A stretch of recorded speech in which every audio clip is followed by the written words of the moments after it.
আসলে দুনিয়া মানুষের জন্য থাকার জায়গা চিরস্থায়ী নয়, অস্থায়ী কিছুদিনের জন্য, যেটা আল্লাহ সুবহানাহু ওয়া তাআলা কোরআনে উল্লেখ করেছেন।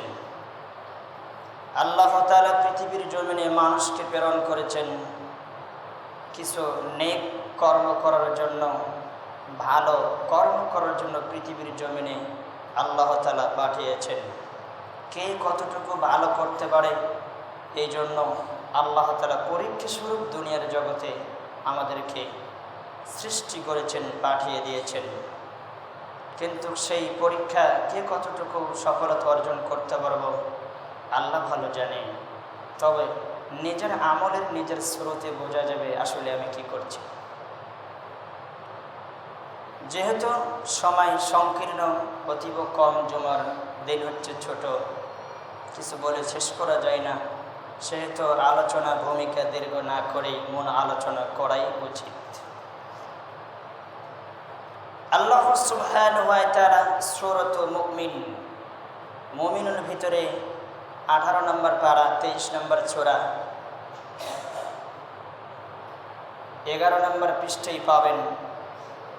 আল্লাহ সুবহানাহু ওয়া তাআলা বলছেন 100 নম্বর আয়াত, এই কবরকে লক্ষ্য করে বলছেন, ওয়ামি ওয়ারাইহিম বারযাকুন ইলা ইয়াউমি ইবআসুন।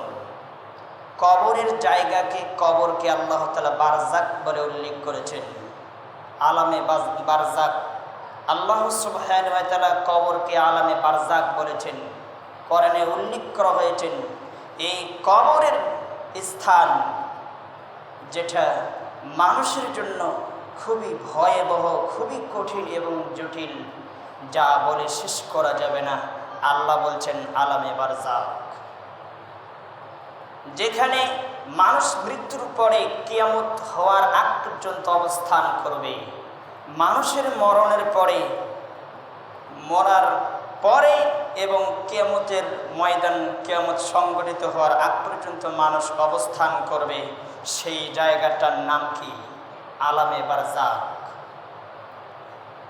আমরা দেখছি যে আমার বাপ, তার বাপ, তার বাপ, তার দাদা, তার দাদা, কতগুলো মানুষ আদম থেকে মারা গিয়েছে, তাদের কি বিচার এখনো হয়েছে? হয় নাই। কোটি কোটি বছর ধরে তারা সেখানে অবস্থান করছে, সেখানে তারা আশ্রয় নিয়েছে। সেই জায়গার নাম হচ্ছে আলামে বারযাক, কবর।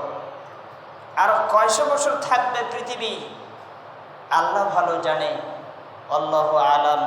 আল্লাহ কাছে সুনির্দিষ্ট জ্ঞান তার কাছে রয়েছে। কিন্তু দেখা মানুষ এই দেখছে সকালে, বিকালে সে নেই, পৃথিবী হারিয়ে সে চলে গিয়েছে। সে জিনিসকে, সেই লক্ষ্য, সেটাকে আমরা ভুলে গিয়েছি। সেই পরকালকে আমরা ভুলে গেছি, সেই কবরকে ভুলে গেছি।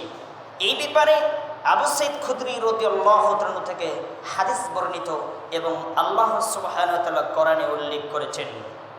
সূরাত তাওবার 101 নম্বর আয়াতে পাবেন। আল্লাহ সুবহানাহু ওয়া তাআলা বলছেন, সানুআযিবুহুম মাররাতাইনি সুম্মা ইউরদ্দুনা ইলা আযাবিন আযীম। আমি মানুষকে দুইবার শাস্তি দিব, মাররাতাইন।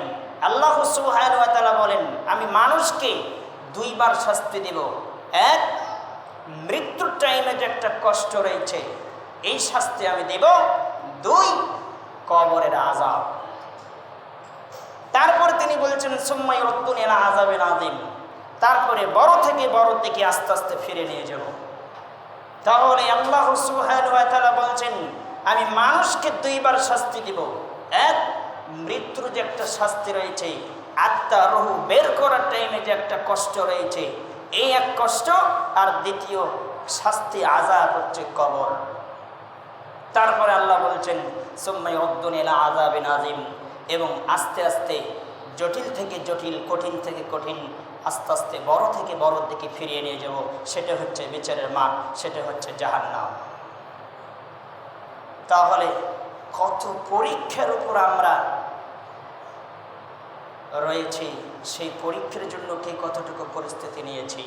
সামান্য দুনিয়াতে এই পরীক্ষা হবে, এসএসসি পরীক্ষা হবে, জিএসসি পরীক্ষা হবে, তার জন্য কত প্রস্তুতি, পিতামাতা কত সহযোগিতা থেকে একটা সন্তানকে, কিন্তু পরকালে যে মৃত্যুর মুখোমুখি হতে হবে এই পরীক্ষার চিন্তা কারণে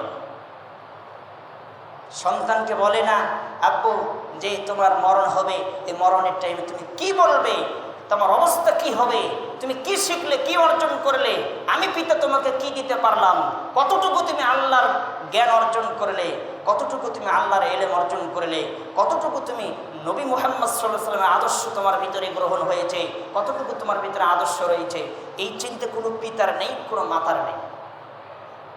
সবার চিন্তা দুনিয়াবি।